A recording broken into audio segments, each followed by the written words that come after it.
So why do we say August 31st is the last day of session in the even numbered year? Well, in the second or even numbered final year of the biennial session of the California State Legislature, everyone is focused on August 31st as the last day before final adjournment. Where does that August 31st deadline in the second year of session actually come from?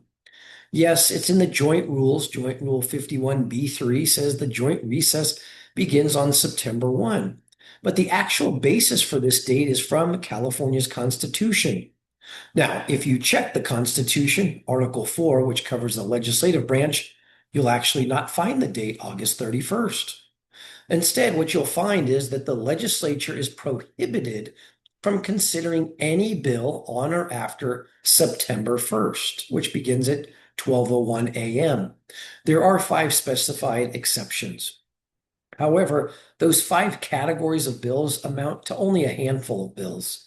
As a result, basically midnight on August 31st is the practical deadline for the legislature to conclude its work.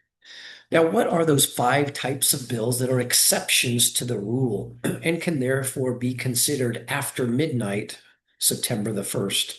Urgency clause bills, tax levies, tax reductions, or budget-related bills, bills calling an election, and consideration of any vetoed bills.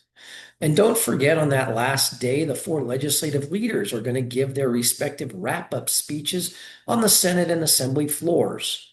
They have to meet to discuss their previously announced goals and objectives for the session. That's in Article 4, Section 22 of the California Constitution. They'll also express a number of thank you acknowledgments, especially for staff, which is why the last night of session usually concludes by 12:30 or so on September the 1st.